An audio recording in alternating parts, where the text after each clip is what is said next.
In Ashoka University, sources tell me that 90 to 95% of the students at Ashoka University, in their words, are regular people who are for the country. But there are 5% who are giving them great trouble. Well, in that case, I would like to ask the founders and the owners of Ashoka University, what can they do about the 5%? If Ashoka University has created a group of people who are tukre, pro-Maoist, urban Naxals in their origin, then would it be wrong of me to say that Ashoka University has become the new JNU? Actually worse, because it is a very wealthy tukre group that has grown within the Ashoka University campus.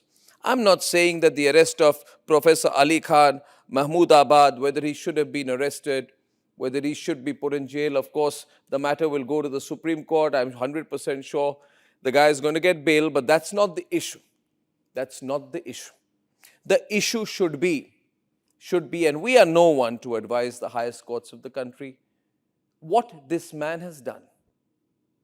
He has abused and attacked, ladies and gentlemen, Colonel Qureshi. And that's, I don't know why he has done that. What his anger is against Colonel Sofiya Qureshi. Why he abused Colonel Sofiya Qureshi, dismissing her presence in the press conferences of the Indian Armed Forces as optics. This shows a dirty, misogynistic mind. This shows that this Professor Ali Khan Mahmoodabad could not tolerate the presence of a Muslim lady leading the armed forces press conferences. This shows his mind. He's anti-Indian army, and he said that this was optics. So what Professor Ali Khan Mahmoodabad did essentially was try to divide the Indian army on communal lines, on religious lines. So if they try to, I'm sure he's going to get bail, but if they try to project his getting bail as a victory, please be warned, ladies and gentlemen, it's not. What this professor has done is unpardonable. At a time when the nation is fighting a war with Pakistan, he is dividing the Indian army on religious lines. Does it matter what religion Colonel Sofiya Qureshi is from? No, she's from the Indian army. The professor is illiterate, foolish, ill-advised, and malevolent to say anything to the contrary. Does it matter what religion, caste or creed Wing Commander Vyomika represents, or which part of the country she comes from, what language she speaks at home? No. She's an Indian and she's an Air Force officer. We should be proud of her. But these are the people, these are the intellectual termites. Intellectual termites, ladies and gentlemen, like Professor Ali Khan Mahmoodabad, who try to divide the Indian Armed Forces on religious lines. And then this very wealthy tukre gang in Ashoka University tries to make it a big deal. Would they admit the man has also been a politician? That he joined the Samajwadi Party and therefore is spreading a patently political line, masquerading as a professor? Can he deny these pictures? And just imagine that if a professor like this spreads such hate at times of conflict, what influence he would have on students. And I want to ask the management and the ownership of Ashoka University, what is their responsibility to the nation? What is the responsibility of the people who started Ashoka University to the nation? Can they wash their hands off?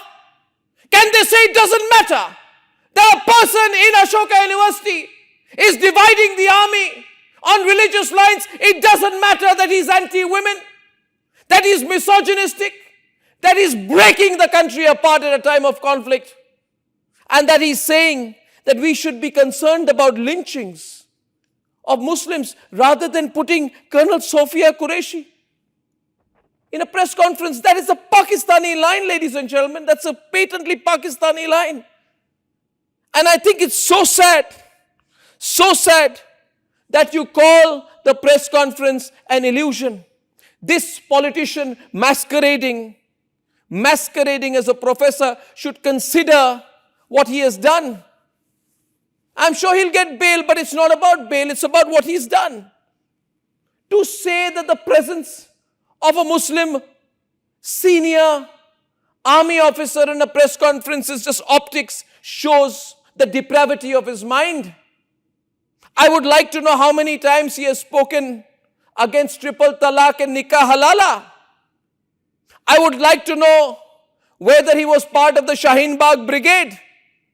And I would know whether this intellectual obfuscation of the real issues that I'm raising tonight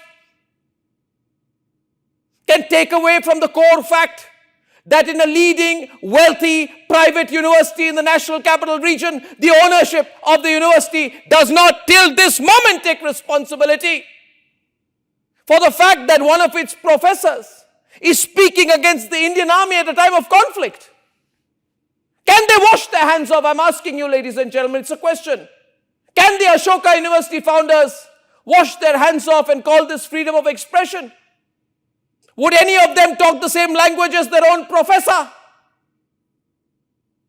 And imagine the impact on the minds of people in this new JNU type campus, Ashoka University. Just that, obviously, the students who go there are rich enough to go to that campus. So they're also very, very entitled centers of wokeness. And Ashoka University founders, let me tell you this. If you think the people of this country are not watching, I request you not just to give a tepid line, we'll cooperate with the law enforcement agencies. What is your responsibility? What is your responsibility, Ashoka University? What is your responsibility? If you feel that there is no responsibility that you have in situations such as this, then say so. You have a right to say so. We have our right to report.